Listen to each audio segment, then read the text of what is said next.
8월 25일 수요일입니다.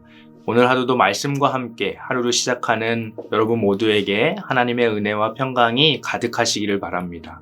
오늘 하나님께서 우리에게 주시는 말씀은 시편 68편 19절과 20절 말씀입니다. 제가 읽어드리겠습니다.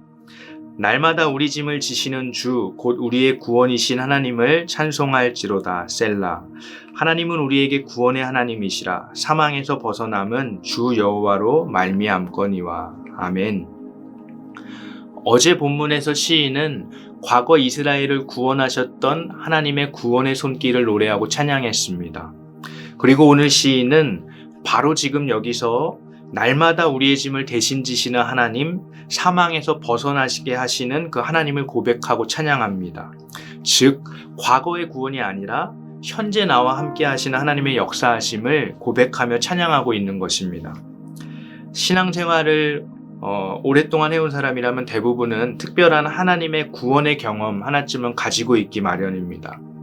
그래서 과거에 나와 함께 하셨던 하나님을 고백하는 것은 우리에게 별로 어려운 일이 아닙니다. 그런데 지금 지금 이 순간에도 나의 짐을 대신 지어주시는 하나님이라고 그 현재의 구원을 찬양하는 일은 우리에게 쉽지 않은 일일 수 있습니다. 왜냐하면 우리는 우리를 둘러싸고 있는 환경과 또 그에 따른 감정에서 자유롭지 못한 연약한 사람들이기 때문입니다. 그래서 여러분 지금 행복하십니까? 라고 그렇게 물으면 대부분의 사람들은 자신 있게 지금 행복합니다 라고 말하기를 주저하게 됩니다. 제가 예전에 보았던 기독교 일러스트 가운데 제 기억에 남은 일러스트가 하나가 있습니다. 죽음 이후에 이제 그 주인공이 자신이 걸어온 인생길을 이렇게 쭉 보게 되었습니다. 그러자 자신의 발자국 옆에 예수님의 발자국이 함께 찍혀 있는 것을 보게 되었습니다. 그런데 쭉 보다 보니까 한 사람의 발자국만 찍혀 있는 구간이 있는 것입니다. 생각을 더듬어 보니까 자신의 인생에서 가장 힘들었던 그 시기입니다. 그래서 예수님께 따지듯이 묻습니다. 아니 주님, 왜 제 인생에 가장 힘들었던 순간에 주님은 어디 계셨습니까? 그러자 주님이 대답하십니다. 얘야, 저때 저 발자국은 너의 발자국이 아니야. 저 발자국은 바로 내 발자국이란다. 내가 너를 업고 걸었던 내 발자국이야. 고통과 고난 속에서 때로 우리는 하나님의 부재를 경험하게 됩니다. 그래서 오늘 시인의 고백처럼 날마다 나의 짐을 대신 지어주시는, 나를 구원하시는 그 현재의 구원의 주님을 고백하며 찬양하는 것이 우리들에게 어려운 일처럼 느껴지기도 합니다. 그러나 우리가 기억해야 하는 것은 방금 전의 그 이야기처럼 우리가 하나님의 부재를 느끼고 있는 그 순간에도 사실은 하나님은 한순간도 우리들을 떠나신 적이 없다는 사실입니다. 심지어는 우리를 밑에서 업으시고 걸어가고 계시다는 사실입니다. 아우구스티누스 수도의 수도사이고 또 대학의 종교학부 교수이기도 한 마틴 레어드라는 사람이 침묵수업이라는 책을 썼습니다. 이 책의 첫 번째 장의 제목이 제게 참 인상이 깊었는데 제목이 뭐냐면요, 하나님과 분리됐다는 망상입니다. 이 제목처럼 사실 많은 그리스도인들이 과거 구원의 은혜를 경험했지만 하나님께서 지금 나와 함께 하고 계시다는 확신은 갖지 못하고 살아가는 경우가 많습니다. 그들의 무의식 깊은 곳에는 자신이 하나님과 분리되어 있다는 망상에 빠져 있습니다.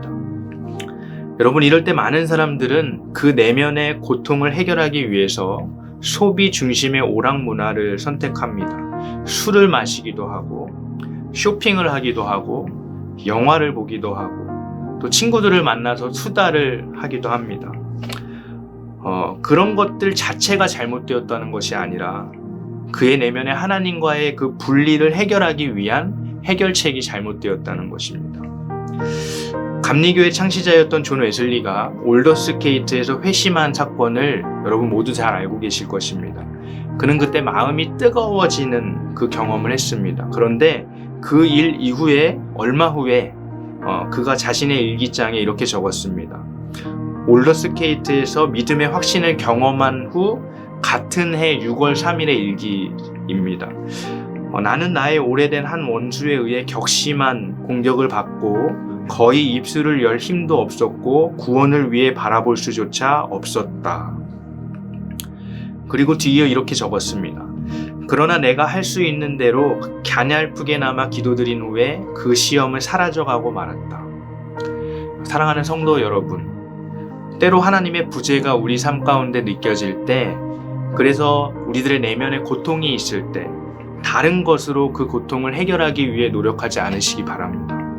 존 웨슬리와 같이 오히려 힘을 내어서 주님을 바라보게 되시기를 간절히 소망합니다. 그렇게 함으로 과거의 나를 구원하셨던 그 하나님만이 아니라 현재 나의 짐을 대신 지어주시는 주님을 날마다 경험하게 되는 저와 여러분들이 되시기를 간절히 소망합니다. 오늘 이 한날도 하나님을 바라봄으로 나의 짐을 대신 지어주시는 하나님을 고백하며 구원의 하나님을 찬양하는 하루가 되시기를 주님의 이름으로 축복합니다.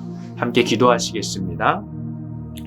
하늘에 계신 우리 아버지여, 이름이 거룩히 여김을 받으시오며 나라가 임하시오며 뜻이 하늘에서 이루어진 것 같이 땅에서도 이루어지이다. 오늘 우리에게 일용할 양식을 주시옵고 우리가 우리에게 죄 지은 자를 사하여 준 것 같이 우리 죄를 사하여 주시옵고 우리를 시험에 들게 하지 마시옵고 다만 악에서 구하시옵소서. 나라와 권세와 영광이 아버지께 영원히 있사옵나이다. 아멘.